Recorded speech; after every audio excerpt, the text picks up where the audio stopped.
भारत के हुक्मरान किसको होना चाहिए?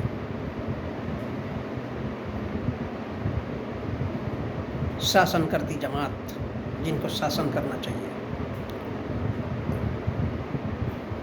भारत के हुक्मरान होना चाहिए इस देश के ओबीसी, इस देश के एसटी, इस देश के एससी के लोगों को।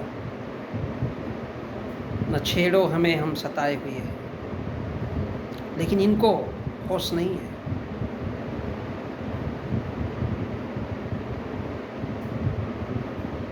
मेरा किसी भी अर्थ में ये तात्पर्य नहीं है कि मैं ब्राह्मणों, ठाकुरों और बनियाओं से नफरत करता हूँ। उनकी विचारधारा है, उनका जो ब्राह्मणवाद है वो बहुत खतरनाक है और वो उसको हमेशा से टिकाए हुए है। और आज भी स्वतंत्र भारत में, संवैधानिक भारत में वो उसको जबरन थोपे हुए है। जो भारत के मूल निवासी है, भारत के ब्राह्मण, बनिया और ठाकुर, ये ईरान से आए हुए लुटेरों के रूप में आए, इस देश में बस गए और इस देश के हुक्मरान बन के बैठे हुए हैं हजारों सालों से।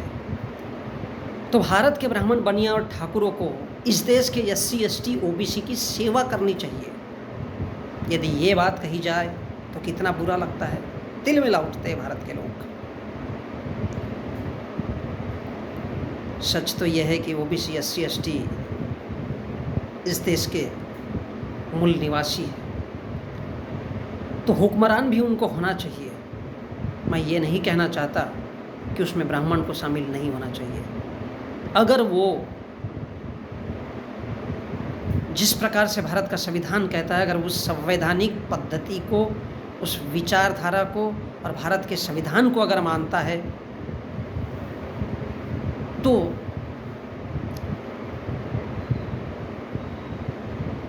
लेकिन भारत का ब्राह्मण, बनिया और ठाकुर कभी भी इस विचारधारा को सुनने के लिए खाली नहीं है। इसलिए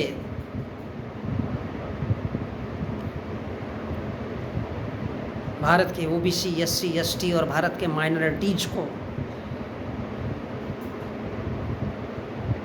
इस देश में हाशिए पर कर दिया गया है। सच तो यह है कि वो भारत के हुक्मरान हैं। भारत में अंग्रेज आए तो उन्होंने ईसाई धर्म को छोड़ा। क्या भारत में कोई अंग्रेज है आज भी? नहीं है, लेकिन ईसाई है। जब मुसलमान आए भारत में तो वो मुसलमान यहाँ पर बस गए, लेकिन आज उनकी औलादें रिक्शा और ऑटो चला रही है। इसकी वजह क्या है? न्याय प्रणाली। इसकी वजह क्या है? सबसे बड़ी शिक्षा। शिक्षा से दूर कर दिया गया इनको। और यदि इस देश का ईसाई है तो वो अपने धर्म में लीन है। वो उस शिक्षा के तहत नहीं आना चाहता, नहीं जुड़ना चाहता जो भारत में दी जानी चाहिए, लेकिन नहीं दी जा रही है।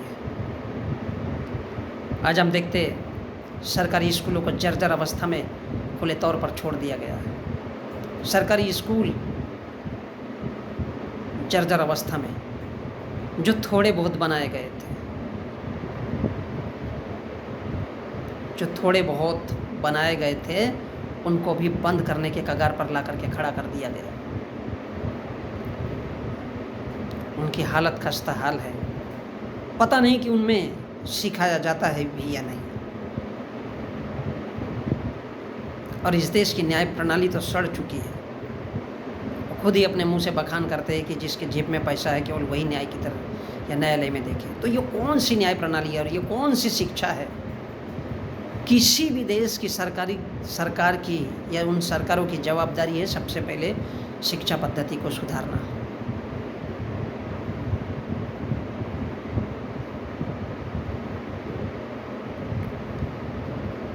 उन माँ बाप के ऊपर दंड ठोक देना जो अपने बच्चों को स्कूल नहीं भेजना चाहते। लेकिन क्या ये इस देश में संभव है?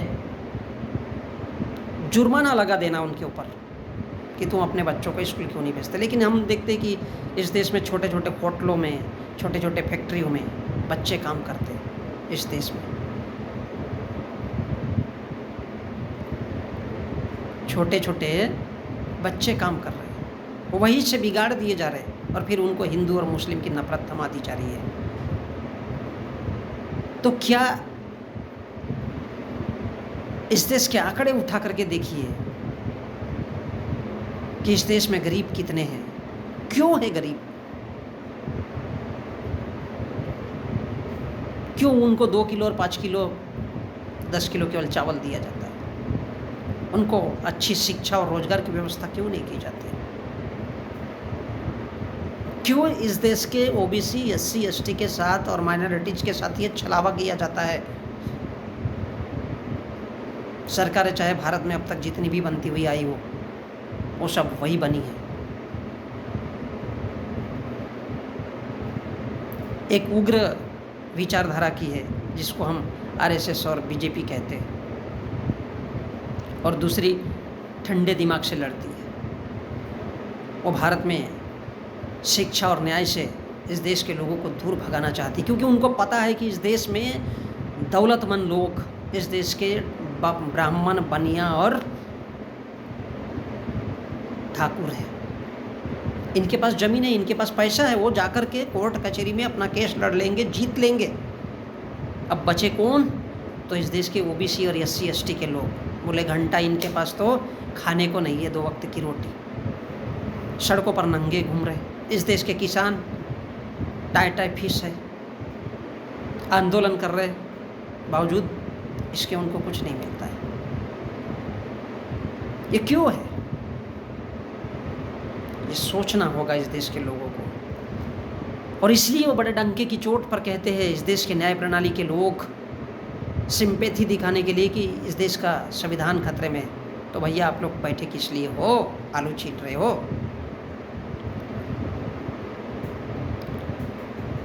उनको पता है न्याय प्रणाली के लोगों को भी कि इस देश में जो गरीब लोग हैं वो OBC के लोग हैं, SC ST के लोग हैं, इनको क्या होता है, मरने कटने के लिए पैदा हुई है, नीच है, हरामखोर है, शूद्र है साले। ये तो ब्राह्मण, बनिया और ठाकुरों की सेवा करने के लिए पैदा हुई है, तो इनको काहे का न्याय मिलना चाहिए, इनको काहे की शिक्षा दी जानी चाहिए, और क्यों शिक्षा दी जानी चाहिए? जिनको इस बात का होश ही नहीं है इस देश में कि वो इस देश के मूल निवासी रहने के बावजूद भी अपने हकों अधिकारों के लिए, अपने आरक्षण के लिए जो इस देश के संविधान ने उनको दिया उसके लिए नहीं लड़ सकते। और ये बात भारत के उच्च वर्णीय लोगों को बड़े अच्छे से पता है कि बोले जो लोग अपने अधिकारों के लिए, हकों के लिए लड़ ही नहीं सकते, उनको इसी दशा में छोड़ दिया जाए। तो क्यों घंटे के लिए इस देश में शिक्षा, उनके लिए शिक्षा का प्रबंध किया जाए? क्योंकि कभी भारत का OBC अपने कलेक्टर की, अपने सुप्रीम कोर्ट में जज की कितने, उसका आकलन तो कभी करता नहीं है। वो इस देश का अनुसूचित जाति का भी इंसान और इस देश का आदिवासी इंसान भी, उनको मतलब नहीं है। उनको इस देश के आदिवासी लोगों को जंगल में ही रहना पसंद है। इस देश के अनुसूचित जाति वर्ग के लोगों को वो देश में पूरी तरह से, अगर वो चाहते तो इस देश में उनकी सरकारें बनती, लेकिन वो भी उस तरह का एजुकेशन न ले पाए हैं, न उसके लिए लड़ पाए हैं, क्योंकि सरकारें उनको देना नहीं चाहती, क्योंकि वो ब्राह्मणवादी है। तो जिस देश की शिक्षा और न्याय प्रणाली इतनी घटिया हो, उस देश में वो लोग क्या करेंगे? क्या करेंगे? जब तक अपने अधिकारों के लिए या अपने अधिकारों के प्रति सचेत नहीं होंगे। और उनका सबसे बड़ा अधिकार क्या है? चलो संविधान में जो लिखा है, सबसे बड़ा उनके पास अधिकार है वोट का, बैलेट का। उसका कभी भी उन लोगों ने सही दिशा में इस्तेमाल ही नहीं किया है। तो झक मार के उनकी स्थिति, यदि भारत का संविधान ऐसे ही 200-500 सालों तक रहेगा, तब भी कुछ इस देश के लोग उखाड़ नहीं पाएंगे। क्यों? झक मार के उनको वैसे ही रहना है। यादत हो चुकी है, और जिनको यादत हो जाती है शिक्षा से दूर भागने की, तो उस देश की न्याय प्रणाली के लोग बराबर बोल लेंगे कि अमीरों के लिए है सब कुछ।